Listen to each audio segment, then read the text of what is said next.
Good evening, ladies and gentlemen, and welcome to Scary Stories by the Campfire. We are your hosts this evening, Jason, And Jeremy, I guess? and tonight we are talking about a movie, a movie known as Phantasm IV Oblivion. I wish this movie was as interesting as you just made it sound. Oh, it was so interesting. If you look deep, deep into the meaning of the movie, otherwise, you will be lost sheep. Because that's what I was. I've watched 3 movies so far, and this movie confused me. This is the one that completely lost me. I was like, I have no idea what's going on. And which is weird because even the first movie, it by itself is by far a weird, confusing movie. So Yeah, but this one took the cake, man. It's just nothing is explained in this entire movie. It's this an this hour and a half of just random. I don't even know what's happening. this is how I've been looking at it so far. Phantasm, the original. That's the original. It's the good stuff. Phantasm 2. Bit weaker than the first one, but probably crazier than the first one. So Definitely I'm gonna call that crazier. one. I'm gonna call that one the crazy one. So you got Phantasm, OG, Phantasm, the crazy one, Phantasm 3, the road trip one, Phantasm 4, the one with the desert. That's what this one is, the one with the desert. But hey, at least we had Reggie come back. Yeah, we had Reggie come back and okay. I'm gonna get into something that I had found out. Um, let me. So this is what I found out about this movie, right? They had. I don't know if you read this, Jeremy, but they had Phantasm 3, Lord of the Dead come out, right? Yes. And you had this Canadian filmmaker, Roger Avery. He wrote. I guess Oh, you say Phantasm's End. yeah, well, it was supposed to become Phantasm's End. He wrote a screenplay called Phantasm 1999 AD. And we've been talking, I don't know if it was me and you, I'm pretty sure I mentioned it to Raven, but the this series feels like an Evil Dead movie for me at least. I think I said that with part 3. It felt like um what did I say? Like great value Evil Dead because you had Reggie throughout these movies has become kind of like our Ash Williams, Yep. and because he's this guy who no matter what he is getting beat up. He puts himself into these positions. He acts like this. Am I echoing? I think I'm echoing. No, you're not. Must just be sounds I'm hearing. But he gets himself into these positions, and it seems like every time he's getting ready to take on the tall man, he's like, "Yeah, let's take him on. We're gonna do this thing," and then he gets his butt kicked. It's like every time he comes up, and even when he's prepping up, I'm like, Reggie, bro, step back, get back in line, Reggie. You're not ready for this. You haven't been ready for 4 movies now. Stop it. And I think even the third one, he had to fight those ones that almost look like deadites, right? Yeah, the zombie. And then he fought a demon looking thing in this one. Yeah. So, um, here's where I thought it was kind of really funny, and I've been talking about it with the guy at work who likes watching horror movies and stuff like that. Shout out to him. We do have our fun conversations about good horror movies and bad horror movies. But Roger Avery wrote a screenplay that was titled Phantasm 1999 AD, and apparently it was supposed to be set. It was a sequel to Part 3, and it was set in a post apocalyptic near future and would feature Bruce Campbell as a co-star. And I guess since that project was running into like financial difficulties, they actually wrote this movie. They did this movie as kind of a it's kind of a prequel, a precursor, kind of a set up for that movie, but that movie never happened. Um, Yeah, because I'm looking at what you're talking about. Uh, it was supposed to take place in 2012. So 11 years ago. 11 years There ago. are only 3 US states left between New York and California. And in between those two is a wasteland known as the Plague Zone, and it's controlled by the Tall Man. And since many people are dead, the Tall Man is able to make thousands of dwarf slaves for his planet daily. And besides him, the residents are baggers, which are human-like creatures infected by his blood, and contains them into the real world. A group of high-tech troops are sent in to destroy the red dimension where the Tall Man gets his power. Reggie follows so he can find Mike after a series of nightmares. That just went off rails real quick. And yes, you are correct, Raven. We found that out at lunch. Um, But you we, see, uh, me and her were having lunch, and I was doing a little bit of my homework, and I found that I just thought it was interesting. I was like, oh, I got to talk to her about this. well, what I just read actually kind of makes sense now. So after receiving mixed reactions and harsh criticisms for 3, Don wanted to get away from. He had gone too far in the action/comedy direction, and he wanted to bring the saga back to its roots, which was crafting a low-budget sequel more focused on the horror and surrealist aspects of the story, in the vein of Phantasm. I'm gonna tell you something. This movie was not. I mean, would you even call this movie horror? This would be like a hard definition of what horror is. I mean, maybe I'm just being too harsh on the word. Maybe like horror is like something that's supposed to be scary. This doesn't scare me at all. There's nothing scary about this movie. It actually almost put me to sleep. I was so lost and I was just like, yeah, I can't do this. But I do think I think what one of the many drawbacks of this movie was the budget for the movie. Let me see here. I think I had the budget list here.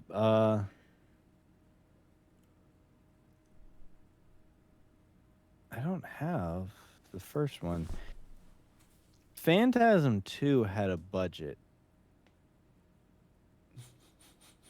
No, the first movie only had a budget of like $300,000.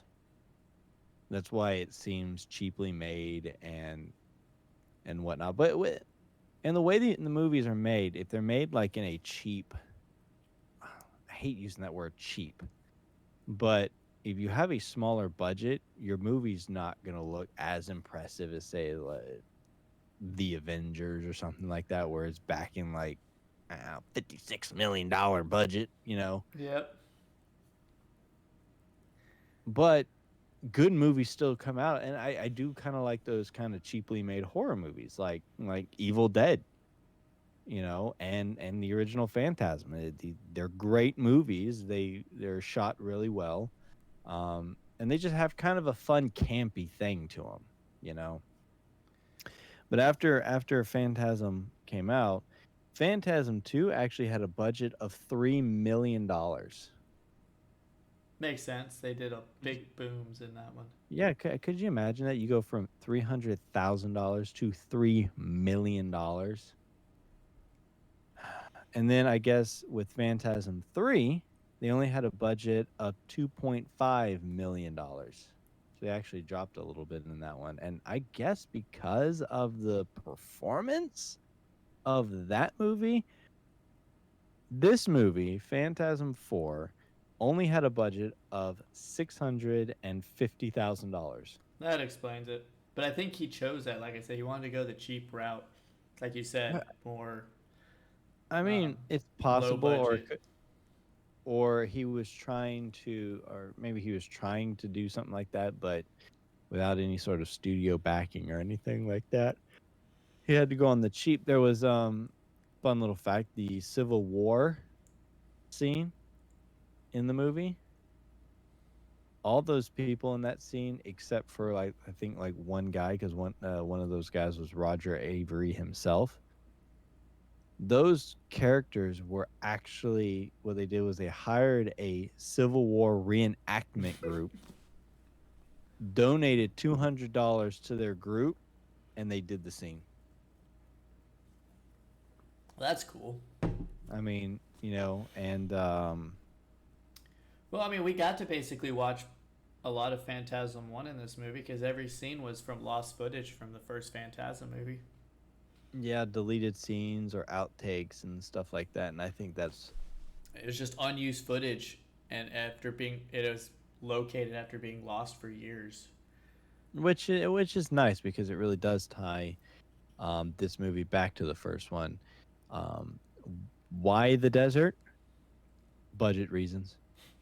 They actually didn't have enough money to build the elaborate sets like they wanted to, or what they used to do. So you don't get like the in-depth mausoleums like you do in the later movie or the earlier movies. That's why you only get it kind of like in the beginning and at the end of the movie, Yeah. and that's why everything's pretty much set in the desert. It's because it's just easier for them to shoot that without having to build these big sets and whatnot. So here's a good one, and after we get off here, I will definitely be looking it up. The song that plays during the end credits is called "Have You Seen It?" It was actually composed and performed by Reggie Bannister and his band under the name Reggie B and the Yiz Wailin' Ya Doggies. The what? Reggie B and the Yiz Wailin' Ya Doggies. It is included in their 1996 album Fool's Paradise. Give me a second. I'll put the actual name in the chat real quick. Yeah, so people go out there and check that out. I didn't actually know he was a musician. How did you not know he was a musician? He plays guitar in just about every movie. Yeah, well, it's easy for someone to get on there and just kind of practice a set of. Wow, it is the is wailing your doggies. That's what I'm saying. It is weird. Um, well, I mean, it's easy for an actor to get on there and learn a couple strings, and so they could do it on set. It doesn't mean they have to actually play the guitar or sing or, be a Yiz wailing your doggy.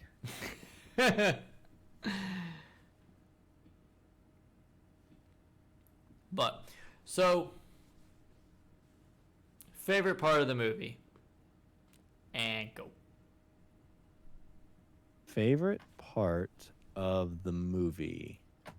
It's really hard to remember. I'm going to go with Reggie and his female companion. You know what scene I'm talking about. Oh my god. Because the funny thing is we saw Reggie. I was over at Ravens watching it with her, and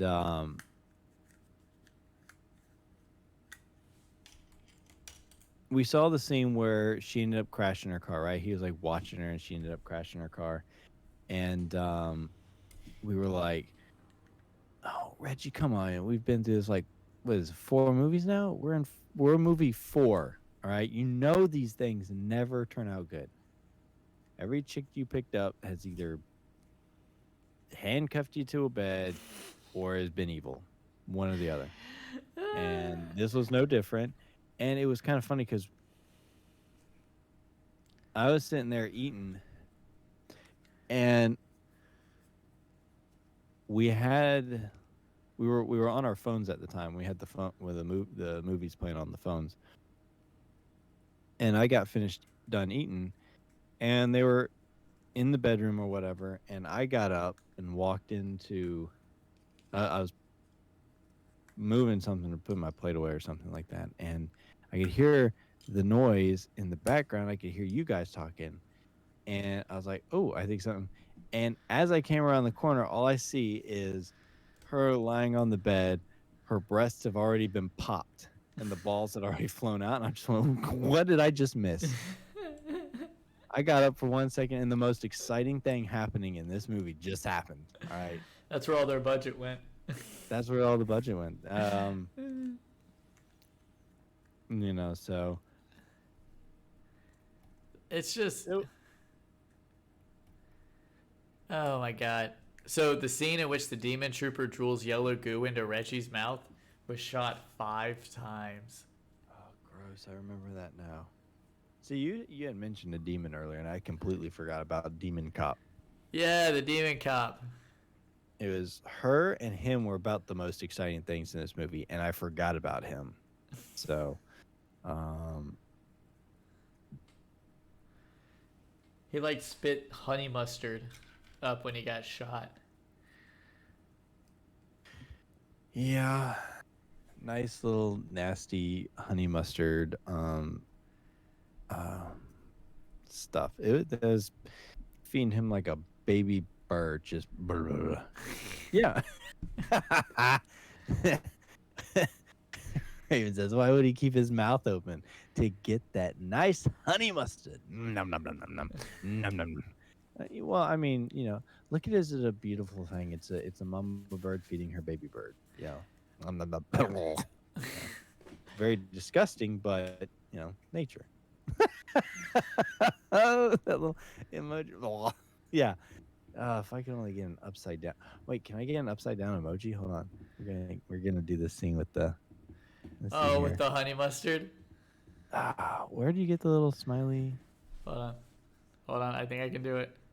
Are you gonna do it? You just find think I like the can- upside down. Yeah, I think I I can know do there's it. like an emoji that flips upside down. Do it. Let me see if I can find it real quick. Don't nobody post in the chat and ruin this for us. Oh my god. Hold on. I might have to do it from my phone. Oh my god. Okay, now we're just starting to sound like talk radio at this point. Never. We're just two guys on mics just wasting about. Oh, great. Thanks, PJ. Can we get another little barf emoji up there, please? Anyone? Raven, go ahead and do that again, please. PJ just had to go and ruin everything. Gotta get in there, and Jeremy's looking really hard. I got it. I got it. Okay, there we go. We got one. All right. Hit us up, Jeremy. Come on. Oh, what the? Oh, your name's too long. Oh, That's okay. It works. it's close enough. Yep. So there you go. If anyone can see the chat, that is what it looked like, except more like, Honey mustard flavor. yeah, except, not green. It's yellow. It's yellow. But, yeah, that sums up this whole entire movie. There was a weird thing going on with, like, the Mike and the tall man thing going on. Yeah, he kept like trying to take the ball. Mike's eyes would go like all silvery. He built his own little sentinel out of car parts. Yeah, he built his own sphere, and stabbing the tall man doesn't work, but he exploded the car with like an interdimensional bomb or something and killed the tall man. But then the tall man came out of the teleporter again because apparently the tall man has conquered time and space. Yeah, So- because actually that was one thing in this one that I liked, was the going back in time and meeting Jebediah Morningside. I don't get it. What was his purpose? Is this gonna explain it in the next movie? So like I think the way it works is Jebediah Morningside managed to build a portal to that other place, and he was transformed into the tall man there. And so that's why they say every time he comes in, it's not Jebediah who comes out. But Jebediah seems such a lovely man. His wife didn't.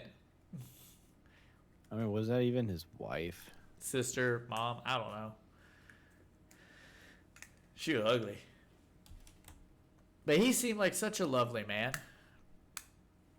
Oh wow, Jebediah Tallman Morningside has a Facebook account. That's Oh, really? yep, yes he does. What does it say about Mr. Jebediah? Oh, let me see here. Okay, this is just off of Wikipedia. So, originally, the tall man was a mild mannered 19th century mortician by the name of Jebediah Morningside. After years of performing funerals and burying the bodies of those who had died, he began to develop a fascination with any possible connection between our world and the world of the dead. Jebediah's research eventually led him to construct a machine that enabled him to travel through time and space. After going through the portal for the first time, traveling to a destination unknown, he promptly returned, irrevocably changed, and henceforth known as the Tall Man. This is probably something that's never explained.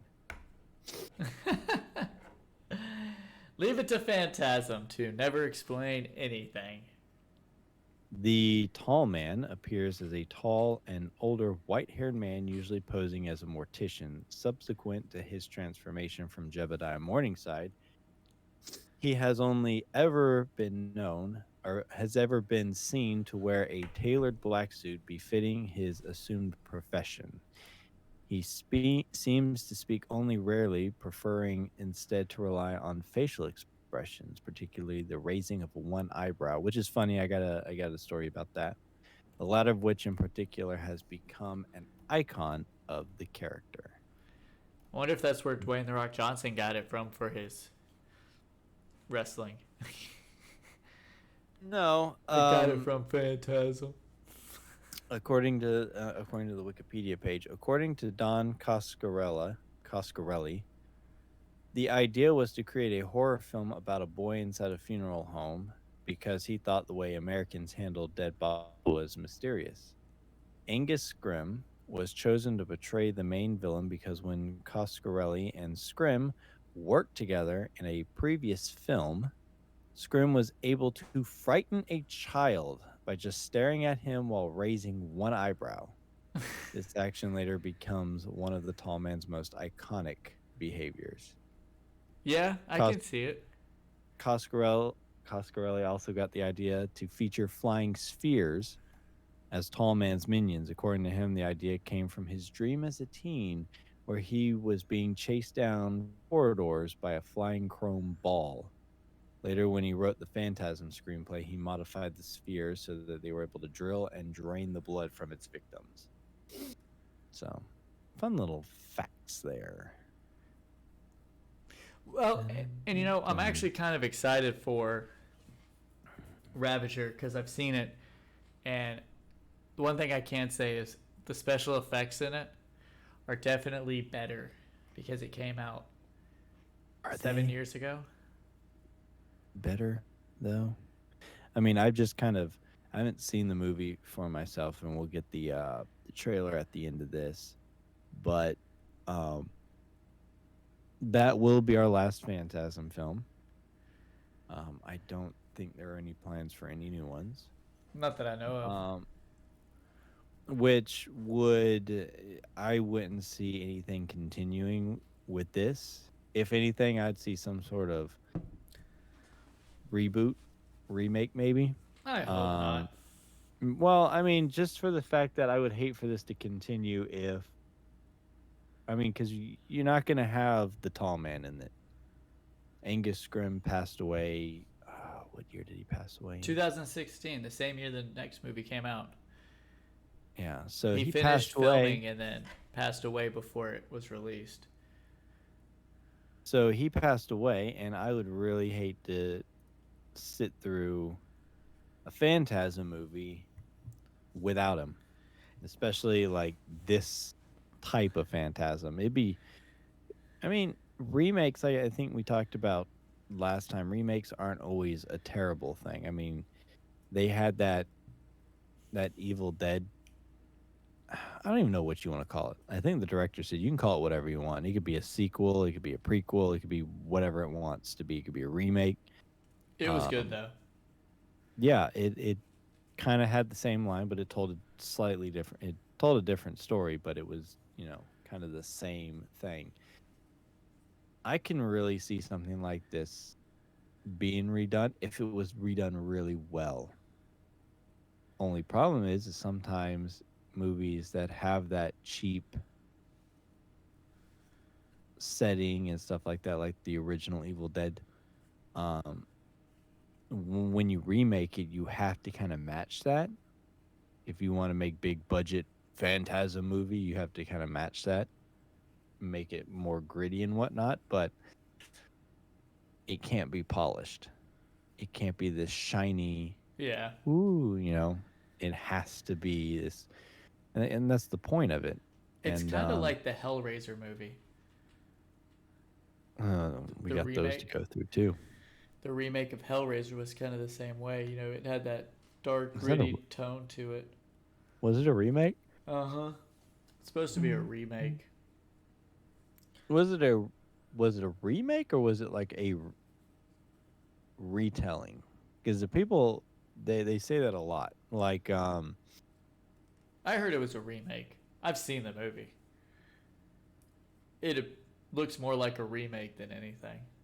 I mean, because if it's like a movie based off of a book, and then they do another movie, but it's quote unquote a remake, people say it's like a revisioning or something because it's or a retelling because it's based off of the material from the book, not emulating the movie itself. It's not remaking the movie. It's just retelling the story from the book. So, um, yeah, like I said, it's this movie just this series is weird. It's going to be really hard to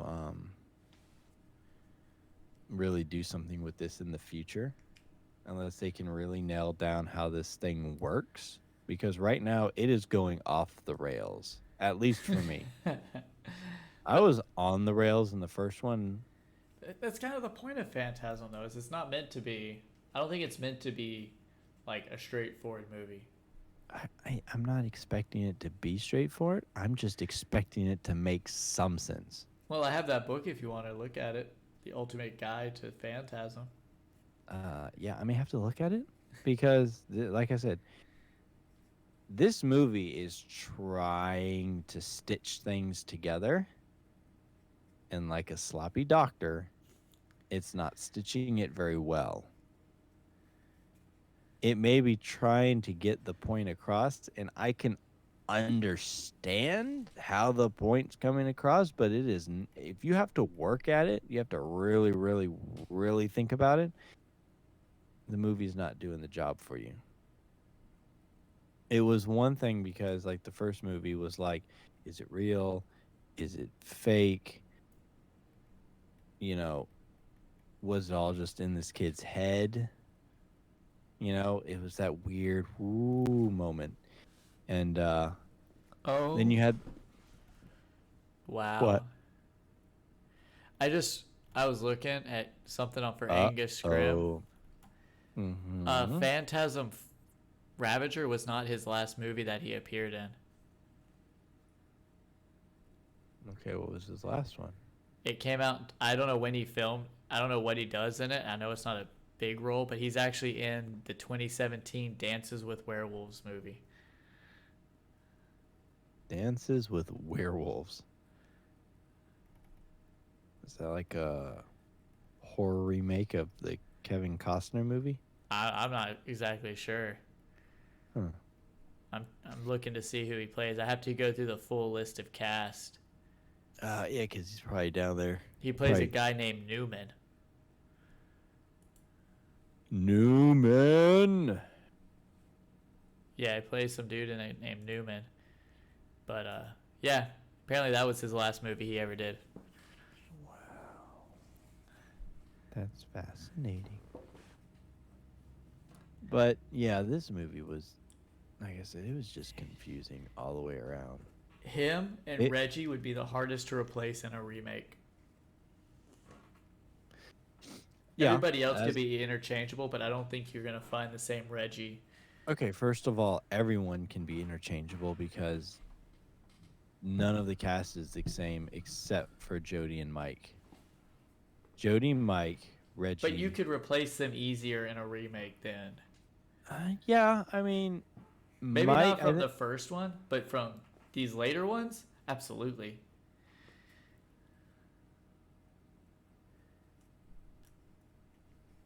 But you can't replace the tall man and his iconic eyebrow. What are you staring at? You're like kind of staring. Either that or you froze. Crap. Son of a bitch.